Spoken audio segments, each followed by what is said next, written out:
You're listening to Artcast from our studio in Sofia, Bulgaria.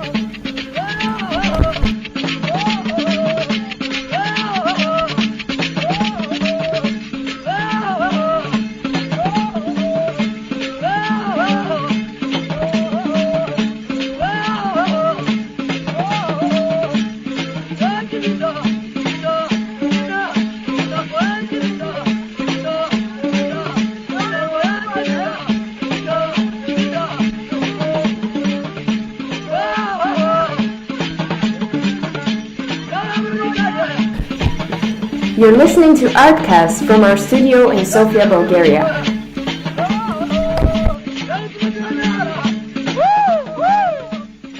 Hello, on today's podcast is the Wall of Womanhood. The Wall of Womanhood is not those kind of walls that you build to keep people out and keep a certain kind of people in. It's the wall that we build as women to celebrate one another, to appreciate one another's courage and bravery, to do many different things that require a lot of audacity and courage to do as women. And before we begin this podcast, I want to start with an apology. I want to apologize to all women that I have called beautiful before I have called you intelligent or brave. I am sorry that I made it sound as though as something as simple as what you are born with, as your physical appearance, as your facial appearance, is all that you have to be proud of. When you have broken mountains with your wit and bravery and audacity, and from now on I will say things like, you're resilient, you are extraordinary, not because I don't think you're beautiful, but because I need you to know you are more than that. You're listening to Artcast from our studio in Sofia, Bulgaria. To all women who are brave, resilient, beautiful, extraordinary, amazing, talented, I want you to dedicate this poem to you, because you have empowered other women. You have made the world a better place by empowering women, and through empowering women you have made this ground that is possible for everyone to just come together and breathe equality, breathe all this positive quality and positive energy, and you are really phenomenal. So to all phenomenal women, the women I've met, the one I've lived with, the one I've shared laughter with, I want to dedicate this poem to you, written by Maya Angelou, Phenomenal Woman. Many people have wondered where my secret lies. I'm not cute or built to suit a fashion model size. When I start to tell them, they think I'm telling lies. I say, it's in the reach of my arms, the span of my hips, the stride of my steps, the curl of my lips. I am a woman, phenomenally. I walk into a room just as cool as you please. To the man, the fellow stands or fall on their knees, and they swarm around me like a hive of bees. I say, it's the fire in my eyes, the flash of my teeth, the swing of my waist, the joy in my feel. I am a woman, phenomenally.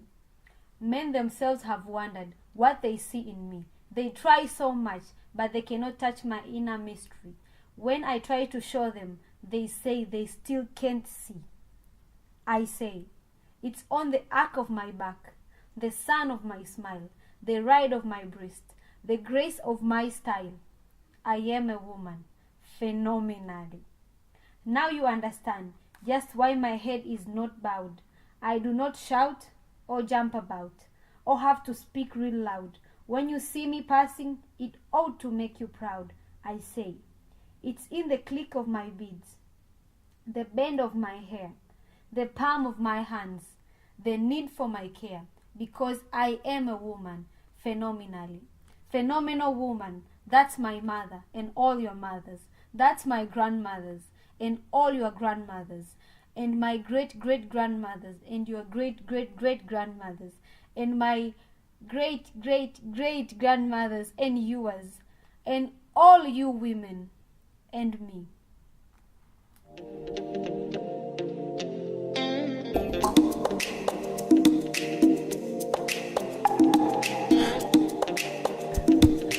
You're listening to Artcast from our studio in Sofia, Bulgaria.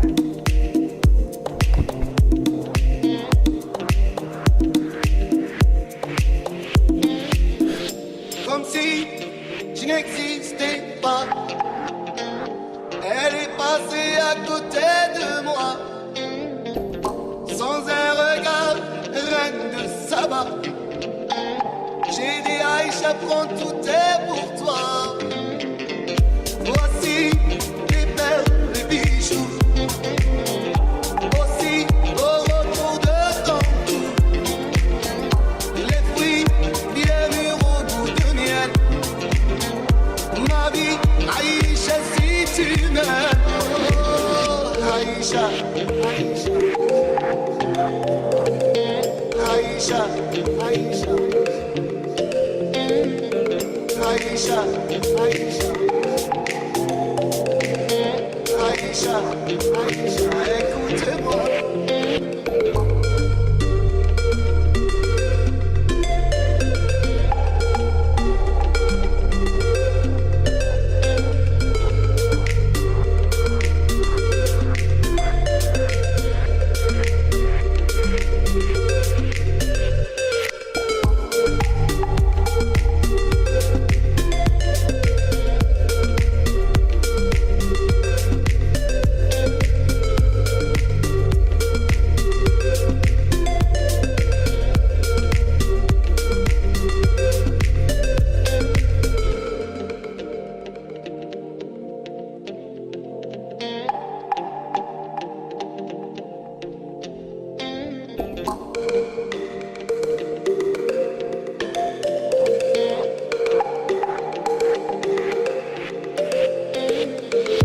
Comme si je n'existais pas.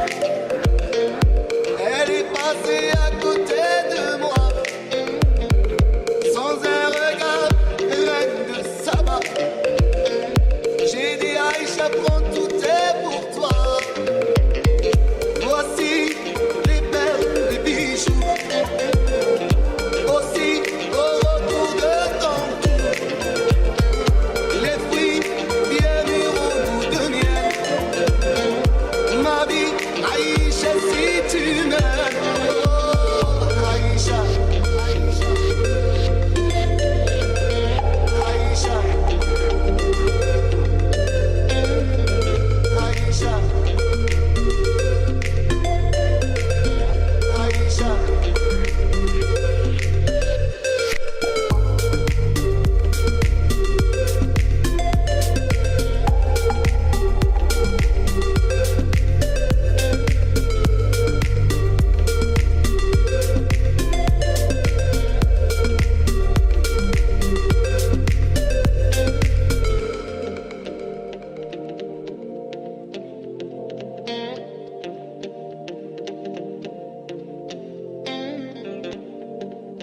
You're listening to Artcast from our studio in Sofia, Bulgaria.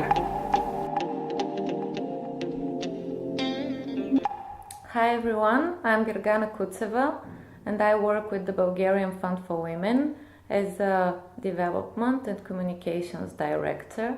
I've been with the fund for 3 years already, and what we do here is to give small grants to local civil society organizations working to advance women's and girls' rights across the country.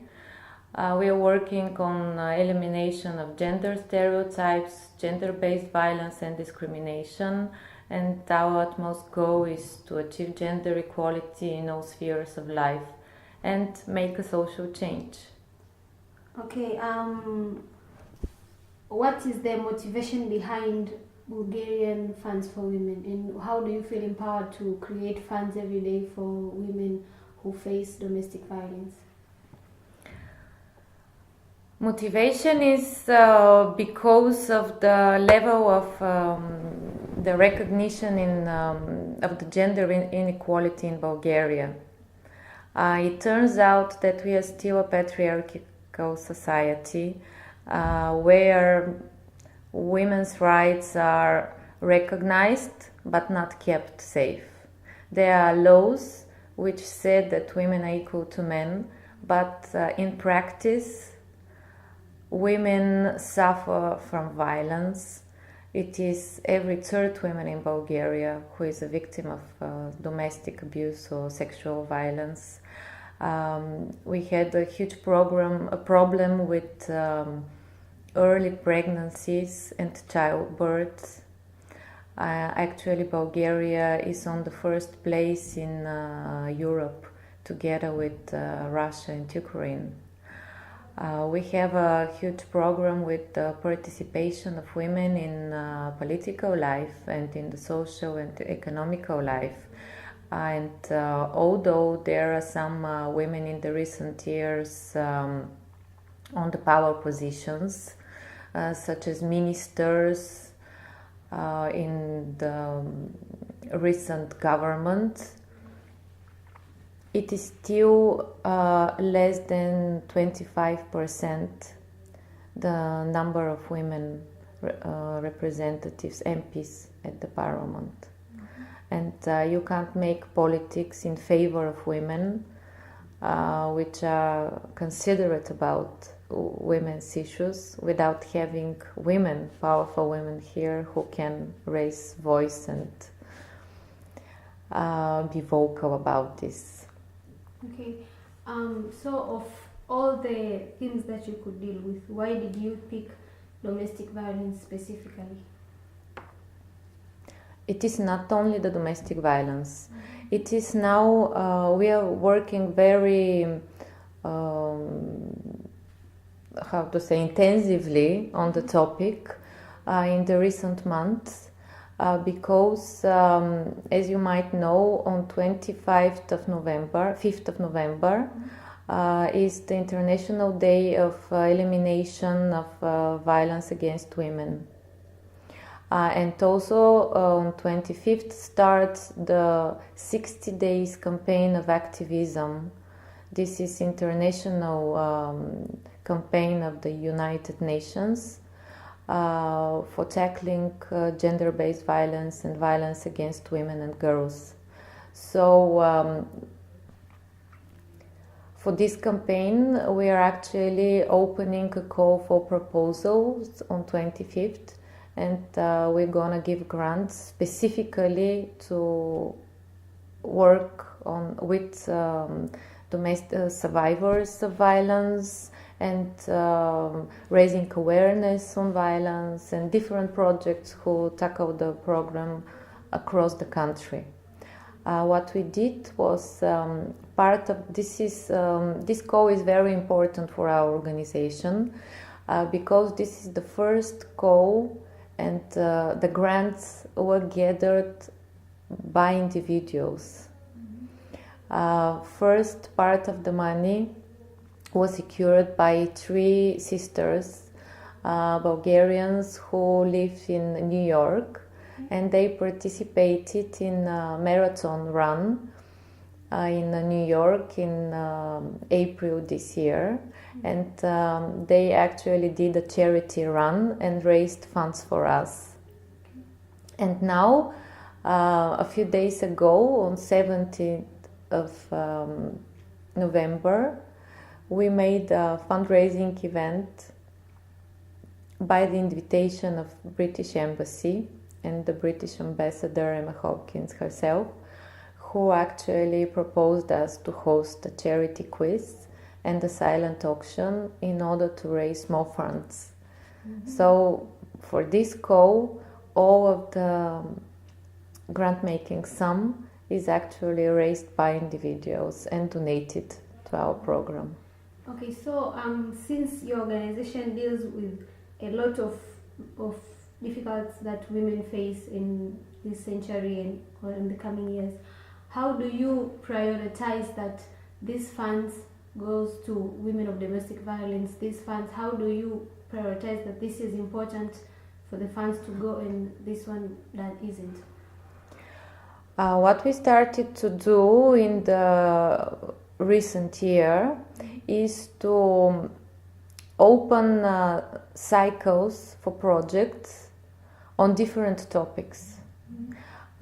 First, because we want to put a stress on certain issues which are very important, and also to try to educate our grantees which of the spheres and problems, issues which women face are the most important, and they have to think of how they can solve them. So now this is the call which is forthcoming is on domestic violence. But a month ago we opened a call for refugees and migrants. Before that, on July, we actually opened a call specifically for young women. So we are trying to put priority in every call on a specific issue, so that way we will be able to talk more about what stands behind the issue, why it is important to share statistics and to explain why the girls, for instance, need support, why the young feminist movement have to be built in Bulgaria. Okay. Women have always been on the margin, like they have always been the minority group, and the ones that are doing the violence is basically men. How do you go about educating men, and where do they come in on your daily activism on Bulgarian Funds for Women? It's really hard, of course, to work with men, but we'll never lose the focus on them. We have, let's say, a few supporters, men, who also helped us to raise awareness, who back up our causes, attend our events, and so on. Do you invite them, or no? They just hear about the events and they come on their own? They come on their own, actually. Okay. Yeah. But we had a special event for men, which is part again of an international campaign named "Walk a Mile in Her Shoes," and this is actually men who put red high heel shoes.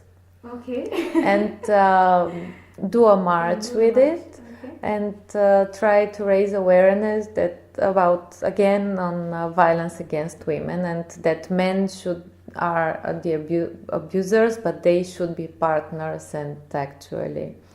And how was the response? Like, how many men attended on the event? It was done for 5 years already. This event. There are always men who are part of the march, but if I have to be completely honest, we thought that year after year the number of participants are gonna raise, but unfortunately it's more or less stays like the same. So probably we'll stop this campaign specifically and try to find another ways to make them partners in this. Because they have to be educated on the violence, and I feel like if we base it only on helping women after the violence happens, the violence will keep on happening. So far, do you have any ideas for new educational ways that you can involve men so as they feel involved in one way or another? Sure, we're working actually not with men but with boys, which is the most important thing. And we have several projects about girls and boys, talking about the gender stereotypes and how harmful they are for both of the sexes. Also, we work with school teachers. We work with another NGOs who have the so-called gender equality clubs, where girls and boys are part of the clubs and they have opportunity to speak on issues about relations between genders. And also we did a campaign last year called Rano mi e, which in translation means something like "it's not time yet," which was against early pregnancies and early school dropout and early child marriages. But in this campaign, equally important were boys and girls who went to their peers in schools and educated them on, except for gender stereotypes, also on sexual education, how to prevent from pregnancies and so on. Okay, on the scale of 1 to 10, how would you rate your performance as Bulgarian Funds for Women from when it began until now? How would you rate the way you have impacted society and the way you have touched lives of people, the way you have empowered women? How is the rate of 1 to 10 your scale? I have to admit that we are quite satisfied with the work we are doing. Because first we work with scarce resources, scarce in terms of money, but also in terms of human capital. We are not a big team and we are operating with a really small amount of funds. But what I can say that for the last year we did an estimation is that we have invested around $40,000 for 37 projects in Bulgaria. And with this money, we actually reached directly 6,000 women and also engaged in meaningful activities like being part of the campaigns, being part of clubs, participated in screening, lectures, discussions, and so on. Another 20,000 people in Bulgaria. So I think that for this small investment of 40,000, the return of this investment, let's say, is pretty good. Okay, so this question goes to you. How do you feel being a woman in the 21st century? I feel that it's quite complicated because we as a woman and also as a woman who is actually aware of the status, I still feel not very comfortable with myself because you have internalized expectations of the society around you, and if you are not already so young, if you have decided to not have children, for instance, if you are, let's say, powerful or at least full of confidence, all of these things makes you be different, let's say, from other women who try to be to comply with the expectations of the society. So being a woman and being a woman with self-esteem and an activist is not so easy these days. Although we're in the 21st century and that we expect actually equal respect, and we still haven't got it everywhere. Of course, there are domains and people who actually understand us and help us, but it is not the general society. Okay, what would you wish to see in the coming years as far as your organization goes and the lives of people you touch directly and indirectly? What do you wish to see? I want to see a strong women's movement in Bulgaria built. Millions of empowered women who know that their place is not behind the stove and being only a mom. And that this is great being a mom, but this is not the only way which you can fulfill yourself. I really want to see a number of empowered and independent women, well educated, on higher places of power, political, economic, and I want to see a real gender equality in practice in Bulgaria.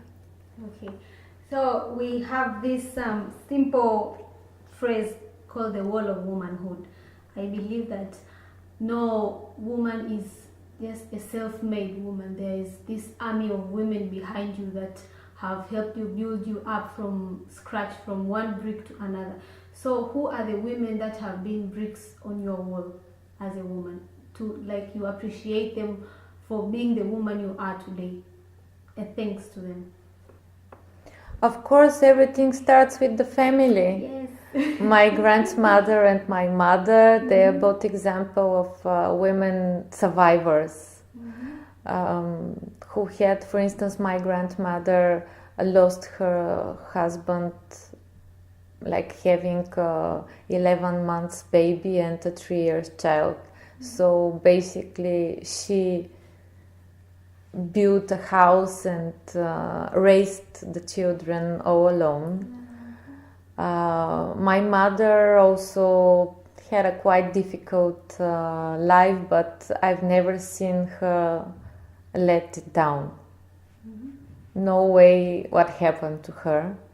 So I guess that these are two examples who made me also strong and self-confident that I can overcome every obstacle and I can achieve whatever I want.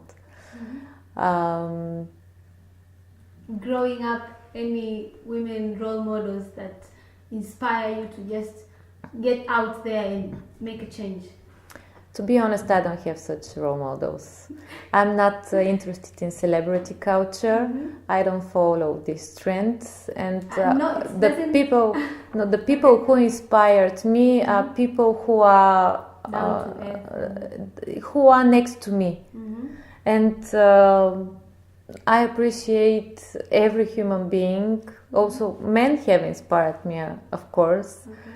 And I do not look for role models. I never wanted to be like someone, to look like someone, or to achieve what anyone else have achieved. I have always had a strong sense of my own individuality, personality. I have never followed a role model. So, okay. So, any advice that you have to young girls out there who are starting to experience life and learning all this about awareness and individualism and all this, any advice? I know that it's hard, but you should never be let it down by a boy or a man.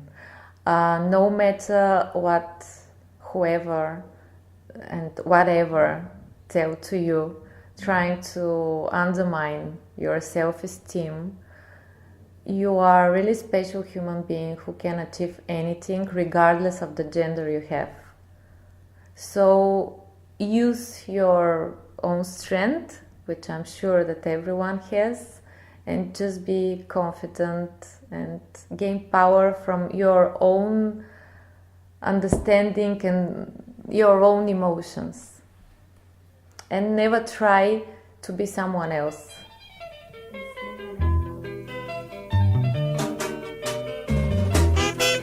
You're listening to Artcast from our studio in Sofia, Bulgaria.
Femendi so pe sorongole, lana ya ye femendi so pe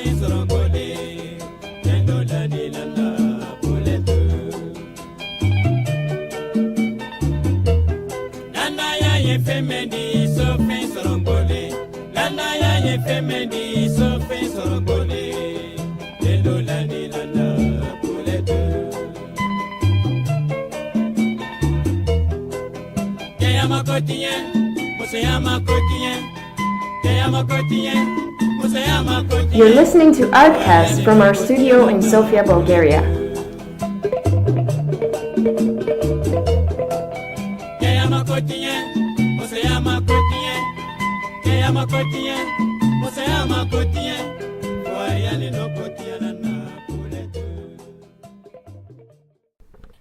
On my wall of womanhood, I have women who have taught me many things that they themselves don't even know that they teach. I have women who have taught me patience, women who have taught me that being a woman is not a reason for anything, that I can go for what I want and I can achieve anything. I have bricks of women who have taught me about trust, commitment, resilience, intimacy, attachment, vulnerability, being there for one another, empowering one another. I have women who have taught me lessons, life lessons, that I stand here today and claim that I am not a self-made individual. I am not a self-made woman. Behind me is this army of women who have given up so much to see me stand here today. And for me to stand this tall today, I'm standing on their shoulders. I'm standing on the backs of women who have sacrificed so much, who have made me think and feel that my life is not mine alone. I stand in awe of their presence, and I am humbled by just them choosing me to teach me all these lessons. And I am more than grateful to a lot of women for a lot of things, and I am driven and pushed to do more to other women of any age, young and old, to just make, because within us we have the power to make and break, and we have a choice every day. And it's a tough battle every day to have to choose what to do with your words, with your action. And sometimes you fail in your action and your words, and people judge you for that. But still, every day is a new day to try something new. Every day is a new day to push yourself, to push your limits. And every day I choose to make. I choose to make someone smile. I choose to make someone happy. I choose to make than break someone. So please, make. You have the power. You have the power on your hands. Use your power wisely. As a woman, you have all this potential. You have ability to care. You have ability to nurture. Please let people grow through your action. Let them grow and feel powerful through your words. Don't break anyone down. Thank you.